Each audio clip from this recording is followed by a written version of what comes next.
तो हमारे चैनल की एक बिल्कुल ही नई वीडियो के अंदर आप सभी का स्वागत है। आज हम बात करने वाले हैं साउथ सुपरस्टार सूर्या की लेटेस्ट मूवी रेट्रो के बारे में। जो रेट्रो मूवी बेसिकली एक रोमांस एडवेंचर मूवी है जो कि रिलीज हुई थी इस महीने की 1 तारीख को, यानी कि 1 मई 2025 को। एंड अगर बात करें इस रेट्रो मूवी की स्टोरी की, तो बाकी दूसरी साउथ मूवीज की तरह रेट्रो मूवी की स्टोरी भी काफी बढ़िया है। और इसीलिए आज मैं भी इसी रेट्रो मूवी की पूरी स्टोरी को आप सभी के लिए एक्सप्लेन करने वाला हूँ, ताकि आप सभी घर बैठे इस पूरी मूवी की स्टोरी को जानकर एंजॉय कर सके। सो इसी बात पे आप जल्दी से वीडियो को लाइक कर दीजिए और कमेंट्स के अंदर रेट्रो लिख दीजिए। और ये सब इसीलिए ताकि हमें पता चल सके कि आप सबको वीडियो पसंद आई है। बाकी अगर आप में से कोई ऐसा है जिसने अभी तक हमारे चैनल को सब्सक्राइब नहीं कर रखा है, तो वो जल्दी से हमारे चैनल को सब्सक्राइब कर लें और सब्सक्राइब बटन के बगल वाले बेल आइकन को ऑल पर सेट कर लें। उससे होगा ये कि जैसे हमारे चैनल पर कोई भी लेटेस्ट वीडियो अपलोड होगी तो आप उस वीडियो को सबसे पहले देख पाएंगे। बाकी दोस्तों, अगर आपको आज वाली वीडियो पसंद आती है तो आप मेरे चैनल में जाकर दूसरी वीडियोस भी चेकआउट कर सकते हैं, क्योंकि मैंने इससे पहले मार्वल की थंडरबोल्ट्स मूवी और सुपरस्टार नानी की hit the third case movie दोनों को एक्सप्लेन कर रखा है। आप चाहे तो उन दोनों वीडियोस को भी देख सकते हैं, या फिर आपको मेरे चैनल पर और भी कई सारी मूवीज के एक्सप्लेनेशन वीडियोस मिल जाएंगे। आप बड़े आराम से उन सारी वीडियोस को वॉच कर सकते हैं और मुझे उम्मीद है कि आपको वो सारी वीडियोस बहुत पसंद आएंगी। सो चलिए अब हम बिना किसी देरी के आज की इस कमाल की वीडियो को स्टार्ट करते हैं।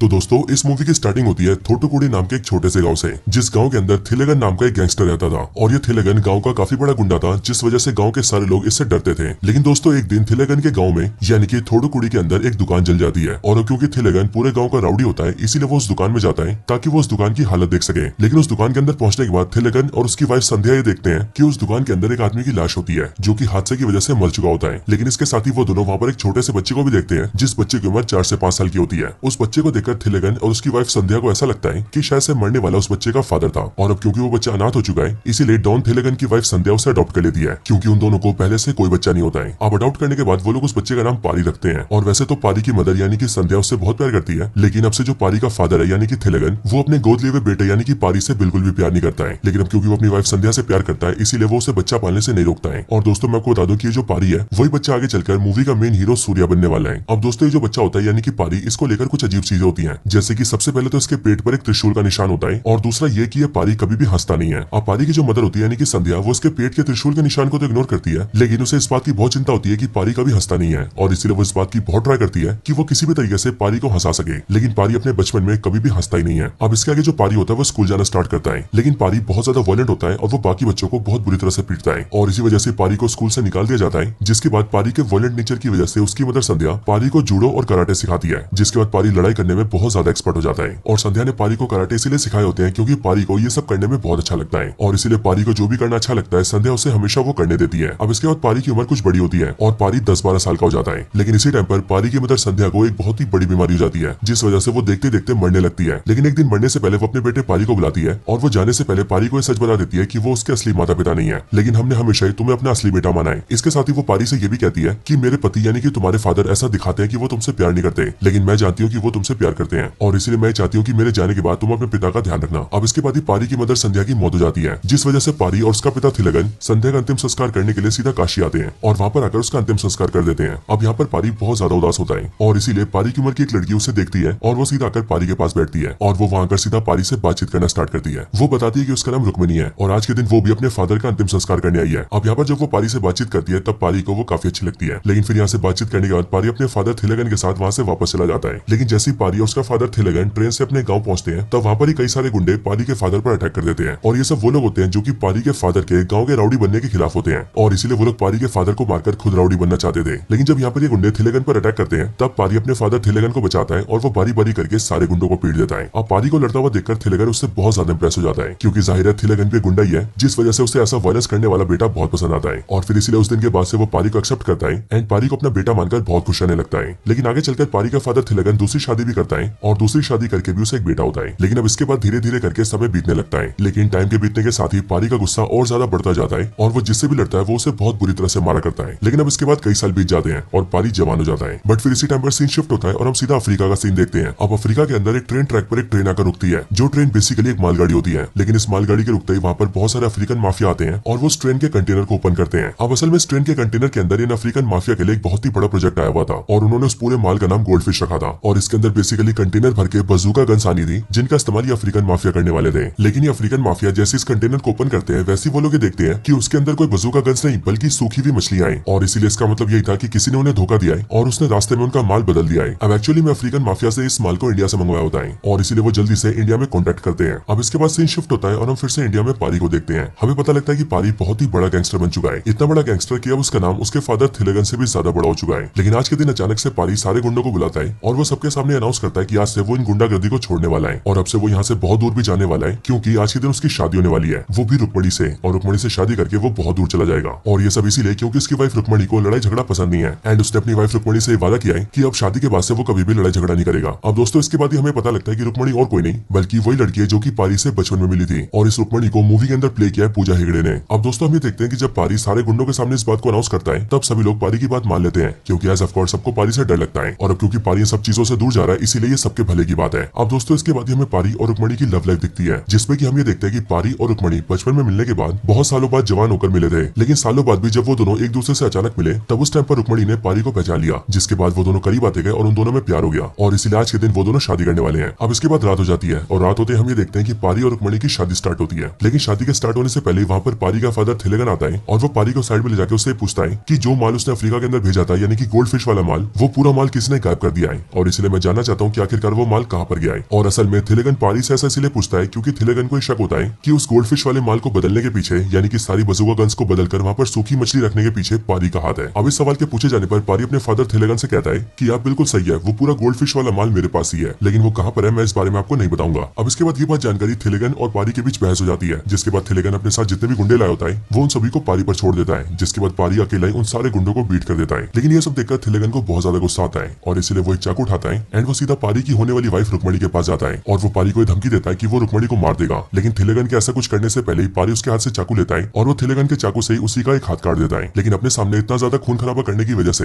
रुक्मणी पारी से बहुत ज्यादा गुस्सा हो जाती है एंड वो उससे शादी तोड़ के उससे दूर चली जाती है। इसके साथ ही थिलेगन को मारने और उसका हाथ काटने की वजह से थिलेगन पारी को जेल में डलवा देता है, क्योंकि ऑफ कोर्स थिलेगन के पास काफी पावर होती है और उसके ऊपर स्टेट के एक बहुत ही बड़े मिनिस्टर का भी हाथ होता है। और दोस्तों इस मिनिस्टर के रोल को प्ले किया है एक्टर प्रकाश राज ने और मूवी के अंदर मिनिस्टर का नाम होता है वासु रेड्डी। और इसके ठीक बाद ही हमें पता लगता है कि असल में गोल्डफिश नाम का पूरा माल यानी कि वो सारी बजूका गन्स इंडिया से अफ्रीका मिनिस्टर वासु रेड्डी ने भिजवाई थी, वो भी थिलेगन के जरिए। और असल में मिनिस्टर वासु रेड्डी का ये प्लान था कि वो ये सारी बजूका गन्स अफ्रीकन माफियाज को देगा और वो लोग उसके बदले उसे डील के जो करोड़ों रुपए देंगे वो उनका इस्तेमाल करके इंडिया में इलेक्शन जीतेगा। लेकिन पारी ने उसके इस पूरे प्लान को चौपट कर दिया है और इसीलिए मिनिस्टर वासु रेड्डी थिलेगन पर प्रेशर बनाने लगता है और उससे कहने लगता है कि वो किसी भी तरह से पारी से इस बात को उगलवाए कि उसने गोल्डफिश वाला सारा माल यानी कि सारी बजूका गन्स कहां पर छुपाई हैं। अब जेल के अंदर हम ये देखते हैं कि थिलेगन अपने कई सारे गुंडों का इस्तेमाल करके जेल में दिन पारी को पिटवाता रहता है ताकि पारी उसे बता दे कि उसने गोल्डफिश वाला सारा माल कहां पर छुपाया है। लेकिन दोस्तों हम ये देखते हैं कि पारी उन गुंडों से लड़ता नहीं है, क्योंकि रुक्मणी को उसको छोड़ने की वजह से पारी बहुत ज्यादा डिप्रेस हो चुका था और इसीलिए वो किसी से कोई पंगा नहीं लेता था। लेकिन एक बार जब पारी को बहुत ज्यादा गुस्सा आता है तब वो जेल के कैदियों को बहुत बुरी तरह से पीटता है और फिर पारी की इस लड़ाई को और ब्रूटैलिटी को जेल का जेलर भी देखता है। और ये जेलर वैसे तो मिनिस्टर का आदमी होता है लेकिन ये बहुत ज्यादा पैसों का लालची भी होता है। अब इसी टाइम पर हमें पता लगता है कि बाहर एक ऐसी गैंग है जो कि जेल के खूंखार कैदियों को जेलर से खरीद लेती है और वो उनके बीच फाइट करवाती है एंड उस फाइट के जरिए पैसे कमाती है। और अब इसलिए जब ये लोग जेल आकर खूंखार कैदियों को लेने आते हैं तब इस बार इस जेल का जेलर उन्हें पारी के बारे में बताता है, जिसके बाद वो गुंडे जेलर को 10 लाख देके पारी को उनसे ले जाते हैं ताकि वो लोग पारी के जरिए फाइट करवा सके और उसके जरिए पैसे कमा सके। अब इसी टाइम पर पारी के जो साथी होते हैं उन्होंने इस बात का पता कर लिया होता है कि उसकी होने वाली वाइफ यानी कि रुक्मणी कहां पर गई है। पारी को ये पता लगता है कि रुक्मणी अंडमान निकोबार के एक ब्लैक आइलैंड पर गई है और वो वहां पर एक एनजीओ चला रही है और इसी वजह से पारी भी जेल से बाहर निकलने की कोशिश में होता है, जिस वजह से वो जेलर की डील को मान जाता है, क्योंकि इस डील के अंदर जेलर को पारी को बाहर निकालने के 10 लाख रुपए मिलने वाले थे और उसने पारी को ही बोला था कि वो जेल से उसे बाहर निकलवा देगा, वो भी फ्री में। अब डील के तहत फाइट करने वाले जेलर को 10 लाख रुपए देते हैं और जेलर के हाथों से पारी को अपने साथ ले जाते हैं। लेकिन जब पारी बाहर निकलता है तब वो उन्हें पीट देता है और वो उनके चंगुल से बहुत दूर भाग जाता है। अब इसके बाद पारी सीधा जाकर अपने पुराने दोस्तों से मिलता है, जिसके बाद ही वो सब मिलकर प्लान बनाते हैं कि पारी किस तरह से अंडमान आइलैंड जाकर अपनी होने वाली वाइफ यानी कि रुक्मणी को मना सकता है। अब ऐसा करने के लिए वो लोग एक डॉक्टर से मिलते हैं जिसका नाम होता है डॉक्टर चैपलिन, और ये doctor Chaplin basically laughter therapy देता है और ये दूसरों को हंसाने का काम करता है। अब पारी डॉक्टर के पास जाता है और उससे कहता है कि उसने उसके 20 बच्चों को किडनैप कर रखा है और अब इसलिए उस डॉक्टर चैपलिन को उसके साथ अंडमान जाना होगा और उसके कहने पर एक छोटा सा काम करना होगा, और अगर वो पारी के कहने पर ऐसा कर देता है तो वो उसके 20 बच्चों को छोड़ देगा। अब ये सुनकर डॉक्टर चैपलिन मान जाता है, जिसके बाद पारी उसे लेकर सीधा अंडमान अपनी होने वाली वाइफ रुक्मणी के पास जाता है। अब इसके बाद वो लोग जैसे अंडमान के ब्लैक आइलैंड पहुंचते हैं वैसे डॉक्टर चैपलिन के साथ पारी भी एक डॉक्टर होने की एक्टिंग करता है और यहाँ पर ये दोनों सभी को लाफ्टर थेरेपी देते हैं। हालांकि पारी कभी खुद तो नहीं हंसता है लेकिन वो दूसरों को हंसाने की कोशिश करता है और इसीलिए इसी बीच मूवी में कई सारे फनी मोमेंट्स आते हैं। इधर दूसरी तरफ हम ये देखते हैं कि मिनिस्टर वासु रेड्डी पारी के फादर थिलेगन पर बहुत प्रेशर बनाता है एंड वो उससे कहता है कि वो किसी भी तरीके से पारी से गोल्डफिश वाले सारे माल को निकलवाए। लेकिन अब इसके बाद ही थिलेगन को जैसे ही पता लगता है कि जेलर ने पारी को जेल से निकलवा दिया है, वैसे वो गुस्से में आकर जेलर को जान से मार देता है और एक बार फिर से खुद ही पारी की तलाश करने लगता है। अब दोस्तों इसके बाद सीन फिर से अंडमान के ब्लैक आइलैंड पर आता है, जहाँ पर पारी डॉक्टर चैपलिन के साथ मिलकर सभी को लाफ्टर थेरेपी दे रहा था। अब यहाँ पर हमें पता लगता है कि इस पूरी जगह को एक आदमी रूल करता है, जिस आदमी का नाम है मिनासू, और ये मिनासू बहुत ही खतरनाक आदमी होता है। असल में इस मिनासू ने अंग्रेजों के जाने के बाद उनसे इस पूरी जगह को ले लिया था और इसलिए उसके बाद से उस पूरी जगह को रूल कर रहा है और उसने यहाँ के सारे लोगों को अपना गुलाम बनाकर रखा है। अब इधर पारी लोगों को लाफ्टर थेरेपी देने के दौरान ही एक दिन रुक्मणी से मिलता है और फिर वो जाकर रुक्मणी से बातचीत करता है एंड उससे कहता है कि उसने सारे गलत काम छोड़ दिए हैं और अब तो उसने लोगों को हंसाने का काम शुरू कर दिया है एंड इसलिए वो चाहता है कि रुक्मणी उसके पास वापस आ जाए। लेकिन दोस्तों हम ये देखते हैं कि रुक्मणी पारी की बात नहीं मानती और वो वहां से चली जाती है। लेकिन पारी ये सोचता है कि उसे अपने लाफ्टर थेरेपी वाले काम को चालू रखना चाहिए, क्योंकि शायद उसके ऐसा करने से रुक्मणी एक दिन उसकी बात मान लेगी। अब लाफ्टर थेरेपी देने के दौरान ही पारी ये देखता है कि इस पूरे आइलैंड के लोग कभी भी हंसा ही नहीं करते हैं और पारी उन्हें जितनी भी हंसाने की कोशिश करता है उसकी सारी कोशिशें फेल हो जाती है एंड इस गाँव का एक भी आदमी कभी नहीं हंसता है। लेकिन अब इसके बाद कुछ टाइम बीत जाता है और कुछ दिनों के बाद हम ये देखते हैं कि इसी आइलैंड का एक अमीर आदमी जंगल के हिरण को मार देता है ताकि वो उस हिरण को पका के हिरण की बिरयानी खाए। लेकिन इस चीज के बारे में रुक्मणी को पता लगता है और इसलिए रुक्मणी उसे डांटने आती है, लेकिन वो जो अमीर आदमी होता है वो रुक्मणी से ही बहुत ज्यादा बदतमीजी करता है। अब ये सब होते हुए पारी देख लेता है और इसलिए वो रुक्मणी के सामने तो कुछ नहीं बोलता है, लेकिन वो बाद में उस आदमी के घर जाता है एंड उस आदमी के साथ साथ उसके सारे गुंडों को भी बहुत बुरी तरह से पीटता है। लेकिन पारी मेक श्योर करता है कि उसके इस वायरस के बारे में रुक्मणी को पता न लगे और अब इसलिए धीरे धीरे करके रुक्मणी ऐसा सोचती है कि पारी बदल चुका है, जिस वजह से पारी और रुक्मणी दोनों करीब आ जाते हैं। लेकिन दोस्तों दूसरी साइड हम ये देखते हैं कि पारी ने हिरण को मारने वाले जिस आदमी को और उसके गुंडों को पीटा था वो सभी लोग उन्हीं गैंग के मेंबर्स होते हैं जिन लोगों ने फाइट में इस्तेमाल करने के लिए पारी को जेल के अंदर खरीदने की कोशिश की थी और इसीलिए इन लोगों को एक बार फिर से पता चल चुका था कि पारी अंडमान के ब्लैक आइलैंड पर है। हालांकि ये बात जानते ही वो लोग पारी के फादर थिलेगन को भी ये बता देते हैं, क्योंकि थिलेगन उन सभी लोगों के कॉन्टेक्ट में होता है, इसीलिए वो लोग थिलेगन को बता देते हैं कि उसका बेटा पारी यहीं पर छुपा हुआ है और अब वो लोग पारी से बदला लेने वाले हैं। लेकिन उनकी बातें सुनकर थिलेगन उनसे कहता है कि वो लोग पारी को हाथ न लगाएं, क्योंकि पारी सिर्फ और सिर्फ उसका शिकार है। लेकिन थिलेगन की बात सुनकर वो लोग उससे कहते हैं कि उन सबका जो बॉस है वो बहुत खतरनाक है, इसीलिए वो उसकी कोई गारंटी नहीं ले सकते हैं और इसीलिए उनका बॉस पारी के साथ जो करना चाहेगा वो लोग वही करेंगे। अब दोस्तों इसके आगे हमें पता लगता है कि ये सारे गैंग के लोग जो कि खतरनाक लोगों के बीच फाइट करवाते हैं, उन सभी का जो बॉस है उसका नाम माइकल है, जो कि खुद ही एक बहुत ही खतरनाक आदमी है। लेकिन ये माइकल भी मिनासू का बेटा है, जो मिनासू वही खतरनाक आदमी है जो कि इस पूरे ब्लैक आइलैंड को रूल करता है। अब इसी के आगे हम मूवी में माइकल को भी देखते हैं और हमें माइकल के बारे में पता लगता है कि उसे फाइट करवाना बहुत ज्यादा पसंद है, इसलिए वो हमेशा ही फाइट करवाता रहता है और उस फाइट के अंदर जो भी हारता है वो उसे मगरमच्छ को खिला देता है और ये सब करके माइकल को बहुत अच्छा लगता है। अब इसके अगले सीन में हम ये देखते हैं कि माइकल के गैंग वाले उसके पास आते हैं और वो लोग माइकल के पास आके उसे बताते हैं कि असल में अभी से कुछ टाइम पहले उन्होंने जेल के अंदर पारी नाम के क्रिमिनल को खरीदा था और वो इसीलिए क्योंकि पारी बहुत ही अच्छी फाइट करता था और उसे खरीदने के लिए उन्होंने 10 लाख रुपए दिए थे। लेकिन पारी को खरीदने के बाद ही उसने हमारे गुंडों को पीट दिया और वो भाग गया। लेकिन अब वही पारी यहाँ हमारे आइलैंड पर आ चुका है। अब ये बात जानकर माइकल सीधा अपने आइलैंड पर पारी के पास जाता है और वो पारी से कहता है कि तुम बहुत ही अच्छे फाइटर हो, मैं तुम्हारे बारे में सब कुछ जान चुका हूँ और इसीलिए मुझे तुम्हारे जैसे फाइटर की जरूरत है, सो इसीलिए तुम मेरे साथ चलो और फाइट लड़ो, मैं तुम्हें सब कुछ दूंगा। लेकिन दोस्तों यहाँ हम ये देखते हैं कि पारी रुक्मणी की वजह से उसे मना कर देता है और वो माइकल से कहता है कि उसने लड़ना बहुत पहले छोड़ दिया है। अब ये बात सुनकर माइकल को अच्छा नहीं लगता और इसीलिए वो रुक्मणी को सब कुछ बता देता है और पारी आइलैंड पर जेल से कैसे भाग कर आया है और उसे कैसे गुंडों को पीटा है वो सारी चीजें बता देता है, जिस वजह से रुक्मणी ये समझ जाती है कि पारी अभी भी बदला नहीं है और इसीलिए वो पारी से गुस्सा होकर फिर से चली जाती है। अब रुक्मणी को जाता हुआ देखकर पारी उसे रोकने की कोशिश करता है, लेकिन रुक्मणी पारी की बात सुनकर भी नहीं रुकती है और इसीलिए पारी को बहुत गुस्सा आता है, जिस वजह से वो माइकल के सामने उसके सारे गुंडों को पीट देता है। लेकिन अपने गुंडों को पीटता हुआ देखकर भी माइकल को बहुत खुशी होती है और वो चिल्लाकर पारी से कहता है कि मुझे बिल्कुल तुम्हारे जैसा फाइटर चाहिए, सो प्लीज तुम मेरे लिए फाइट करो, मेरे साथ चलो। और दोस्तों हम भी देखते हैं कि पारी गुस्से में होने की वजह से माइकल का ऑफर मान लेता है और वो उसका फाइटर बनने के लिए राजी हो जाता है। अब इसके कुछ दिन बाद माइकल पारी की फाइट करवाता है और ये फाइट दो टीम्स के बीच होती है। लेकिन हम ये देखते हैं कि इस पूरी फाइट के अंदर पारी अकेला दूसरी टीम को धूल चढ़ा देता है और वो दूसरी टीम वालों को बहुत बुरी तरह से मारता है, जो सब देखकर माइकल को भी बहुत मजा आता है। लेकिन अब इसके कुछ दिन बाद ही पारी से मिलने थिलेगन आता है और पारी का फादर थिलेगन उससे कहता है कि पारी उसे बता दे कि उसने उसके गोल्ड फिश वाले माल को कहां पर छुपा रखा है, क्योंकि असल में इस टाइम पर उसकी रुक्मणी उसके कब्जे में है और अगर पारी ने उसे गोल्ड फिश के बारे में नहीं बताया तो वो रुक्मणी को जान से मार देगा। अब ये बात सुनकर भी पारी थिलेगन को कुछ नहीं बताता है एंड वो थिलेगन से कहता है कि अगर उसने उसे गोल्ड फिश के बारे में बता दिया तो वो रुक्मणी को तो मारेगा ही, बल्कि साथ में उसे भी मार देगा और इसीलिए वो उसे गोल्ड फिश के बारे में कुछ नहीं बताने वाला। अब दोस्तों इस टाइम पर पारी का फादर थिलेगन पारी पर रौब दिखाता है, लेकिन असल में उसे ये नहीं पता होता है कि अब पारी माइकल का आदमी बन चुका है और माइकल पारी को बहुत ज्यादा पसंद करता है एंड इसीलिए इसके कुछ टाइम बाद ही हम ये देखते हैं कि माइकल के गुंडे पारी के कहने पर थिलेगन के बेटे को ही किडनैप कर लेते हैं। अब ये बात जानते जल्दी से थिलेगन पारी के पास आता है एंड वो उससे माफी मांगते हुए उससे कहता है कि वो बस उसके बेटे को छोड़ दे, जिसके बाद वो पारी को और रुक्मणी को कुछ भी नहीं करेगा। लेकिन अब जो पारी होता है वो इन सब के बदले में थिलेगन से डील करता है कि वो थिलेगन के बेटे को तो छोड़ देगा, लेकिन उसकी ये शर्त है कि थिलेगन के बेटे के बदले में वो रुक्मणी को वापस लेगा और साथ ही साथ आज के बाद थिलेगन उससे गोल्ड फिश के बारे में कुछ भी नहीं पूछेगा, बल्कि वो अपने रास्ते निकल जाएगा। जिसके बाद हम भी ये देखते हैं कि थिलेगन उसकी डील मान लेता है एंड वो वहां से चुपचाप से चला जाता है। अब दोस्तों इसके बाद हम ये देखते हैं कि पारी माइकल की फाइट में जिन लोगों से फाइट किया करता था वो उन सभी की टीम को अकेले हरा दिया करता था, जिस वजह से माइकल हारी हुई टीम के मेंबर्स को मगरमच्छ को खिला दिया करता था और इसीलिए वो जो टीम मेंबर्स के लोग थे उन्हें बहुत ज्यादा गुस्सा आता था, जिस वजह से वो लोग एक दिन रात को पारी को अकेला घेर लेते हैं और पारी को जान से मारने की कोशिश करते हैं। वो भी इसीलिए क्योंकि उन्हें ऐसा लगता है कि पारी के उन्हें हराने की वजह से ही माइकल उनके लोगों को मगरमच्छ को खिला देता है। लेकिन दोस्तों यहाँ पर पारी से झड़प करते हुए वो लोग पारी के पेट पर त्रिशूल का निशान देख लेते हैं, लेकिन उस त्रिशूल के निशान को देखकर वो लोग जोर से चिल्लाने लगते हैं एंड कहने लगते हैं कि अब उनका मसीहा वापस आ चुका है जो उन सबको बचाने वाला है। अब उनकी बात सुनकर पारी को कुछ भी समझ नहीं आता है और वो ये समझ नहीं पाता है कि आखिरकार जो लोग उसे मारने के लिए आए थे वो लोग अब उसे मसीहा क्यों समझ रहे हैं। लेकिन अब इसके बाद ही वो लोग पारी को स्टोरी बताते हैं। वो बताते हैं कि मिरासू जो कि इस पूरे आइलैंड को रूल करता है उसने अंग्रेजों से इस पूरे आइलैंड को ले लिया था और फिर उसके बाद से उसने यहाँ के सारे लोगों को अपना गुलाम बना लिया और तब से वो हम सब लोगों पर बहुत ज्यादा अत्याचार करता है। लेकिन हमारे यहाँ के जो सारे लोग थे वो हमारे मंदिरों में बहुत मानते थे और गाँव के मंदिर के देवता की पूजा किया करते थे और इसीलिए एक दिन गाँव के सारे लोगों ने मिलकर हमारे देवता को चढ़ाने के लिए सोने का एक त्रिशूल बनवाया। लेकिन जब गाँव के लोग इस त्रिशूल को चढ़ाने के लिए मंदिर जा रहे थे तब वहाँ पर मिरासू आ गया और उसने गाँव के लोगों से उस त्रिशूल को छीन लिया। लेकिन जैसे वो त्रिशूल को लेकर मंदिर में देवता को चढ़ाने गया वैसे मंदिर के पुजारी के शरीर में देवता आ गए और उन्होंने वहीं पर ही भविष्यवाणी कर दी। पुजारी के शरीर में आकर देवता ने ये कहा कि मिरासू एक बहुत ही बड़ा पापी है और वो इसीलिए इस त्रिशूल को मंदिर में नहीं चढ़ा सकता है, बल्कि अब तो इस सोने के त्रिशूल को वही मंदिर में चढ़ाएगा जो कि मिरासू जैसे पापी की हत्या करेगा और वो जो मिरासू की हत्या करेगा उसके पेट पर एक त्रिशूल का निशान होगा। अब पुजारी के शरीर में देवता की बात सुनकर मिरासू बहुत ज्यादा डर गया और इसीलिए उस दिन के बाद से गाँव में जितने भी बच्चे पैदा हुए उसने उन सब पर ध्यान दिया ताकि त्रिशूल के निशान वाला जो भी बच्चा उसे मिले वो उसे जान से मार दे। और इन सबके दौरान उसने ऐसे कई सारे मासूम बच्चों को जान से मार दिया जिनके शरीर पर जन्म से कोई भी निशान थे। लेकिन फिर एक दिन गाँव में एक औरत को जुड़वा बच्चे पैदा हुए और उन्हीं दोनों बच्चों में से एक बच्चे के पेट पर यह त्रिशूल का निशान था जिसे देखकर गाँव वाले समझ गए कि यही उनका मसीहा है। लेकिन अगर मिरासू को इस बारे पता लगता तो वो उस बच्चे को मार देता और इसीलिए उस दिन आइलैंड के लोगों ने एक आदमी के साथ उस बच्चे को वहाँ से निकाल दिया और उस आदमी से कहा कि वो यहाँ से बहुत दूर जाए और इस बच्चे को पाल पोस कर बड़ा करे। इसके साथ ही रही बात मिरासू की तो उसे आइलैंड के लोगों ने ये बताया कि उस औरत को सिर्फ एक ही बच्चा हुआ था। और फिर दोस्तों इसके बाद ही हमें भी ये पता लगता है कि वो दूसरा जुड़ा बच्चा जिसके पेट पर त्रिशूल का निशान था वो और कोई नहीं बल्कि पारी था जिसे आइलैंड का एक आदमी आइलैंड से दूर ले आया ताकि वो उसे पाल पोस कर बड़ा कर सके। और फिर बड़ा होकर पारी जो कि गाँव का मसीहा है वो मिरासू को मारकर पूरे आइलैंड को उससे आजादी दिलवाए। इसके साथ ही दोस्तों हम ये भी जानते हैं कि मिरासू के अत्याचार की वजह से इस पूरे आइलैंड के लोग कभी नहीं हंसते हैं और अब क्योंकि पारी भी इसी आइलैंड का बच्चा है इसीलिए वो भी अपनी लाइफ में कभी नहीं हंसा है। अब पारी जैसी इस पूरी स्टोरी को सुनता है वैसे वो बहुत ज्यादा रोता है। लेकिन फिर उसके बाद ही वो आइलैंड में अपने असली माता पिता से भी मिलता है और वो पूरे आइलैंड के लोगों के सामने इस बात का प्रण लेता है कि अब वो उन सभी को मिरासू के अत्याचार से बचाएगा। अब इसके बाद पारी सीधा माइकल के पास जाता है और वो वहाँ पर आकर माइकल और उसके सारे गुंडों को पीटने लगता है। और अब क्योंकि माइकल हारे हुए लोगों को मगरमच्छ को खिला देता था इसीलिए पारी भी माइकल को पीटकर उसे मगरमच्छ के सामने छोड़ देता है ताकि मगरमच्छ उसे खा ले। और फिर माइकल के बाद वो सीधा मिरासू के पास जाता है ताकि वो उसे मार सके। लेकिन मिरासू पारी को अपने सामने देखकर उससे डर जाता है और इसीलिए वो खुद ही को गोली मार लेता है और खुद को खत्म कर लेता है। लेकिन ये चीज देखकर पारी को बहुत हंसी आती है और वो बहुत हंसता है एंड कहता है कि मिरासू इतना डरपोक था कि उसने बिना लड़े खुद को गोली मार ली। लेकिन फिर इसके बाद ही वो मिरासू के घर में आग लगा के पूरे घर को जला देता है और फिर वहां से सोने का त्रिशूल लाकर मंदिर में चढ़ाता है। और अब क्योंकि रुक्मणी भी सारी सच्चाई को जान जाती है इसीलिए वो भी पारी को एक्सेप्ट कर लेती है। अब पारी और बाकियों को ऐसा लगता है कि सब कुछ ठीक हो चुका है। लेकिन इसी टाइम पर दूसरी तरफ हम ये देखते हैं कि थिलागन पारी को मारने के लिए एक बार वापस आता है, वो भी अपने बहुत सारे गुंडों के साथ। और फिर वो सबसे पहले माइकल के पास जाता है जहाँ पहुंचकर वही देखता है कि पारी ने माइकल को पीटकर उसे मगरमच्छ के सामने छोड़ दिया है ताकि मगरमच्छ माइकल को खा ले। लेकिन थिलागन माइकल को वहां से निकालता है एंड उससे पूछता है कि आखिरकार पारी कहाँ पर है, जिस पर माइकल उसे सारी सच्चाई बताता है। और फिर इसके बाद ही थिलागन माइकल के साथ मिलकर सीधा पारी को मारने आता है और अपने आदमी के जरिए मंदिर के आसपास के पूरे एरिया को घेर लेता है। लेकिन वहाँ पर इस टाइम पर पारी और आइलैंड के सारे लोग होते हैं। बट यहाँ पर थिलागन पारी को डराते हुए उससे कहता है कि आज वो यहाँ पर उसके सारे गाँव के लोगों को और उसे जान से मार देगा। लेकिन अब यहाँ पर हमें पता लगता है कि पारी गोल्ड फिश के सारे कंसाइनमेंट को यहाँ पर ले आया था और उसके अंदर जितनी भी बजुआ गन्स थी उसने उन सभी को उन्हें गाँव वालों को बांट दिया था। और इसीलिए गाँव वाले उन सारी की सारी बजुआ गन्स को लेकर सीधा उन्हें थिलागन, माइकल और उनके सारे गुंडों पर तान देते हैं। अब थिलागन ये देखकर भी रुकता नहीं है और वो पारी की तरफ बढ़ने लगता है। बट ये देखकर पारी की मदर अपनी बजुका को फायर करती है और पास में एक बहुत ही बड़ा ब्लास्ट करती है। और इसीलिए ये चीज देखकर थिलागन, माइकल और सारे गुंडे उनके सामने घुटने टेक देते हैं और वो सबके सब पारी के सामने सरेंडर कर देते हैं। अब इसके बाद ही पारी रुक्मणी से शादी कर लेता है। और इसी टाइम पर दूसरी तरफ हम ये देखते हैं कि पारी ने इन सारी बजुका को पुलिस को सौंप दिया था, जिस वजह से इन्वेस्टिगेशन में मिनिस्टर वासु रेड्डी का भी नाम बाहर आ गया था और इसीलिए उस केस से जो भी लोग जुड़े थे उन सभी को जेल हो गई। और फिर इसीलिए दोस्तों यहीं पर ये पूरी मूवी एंड हो जाती है।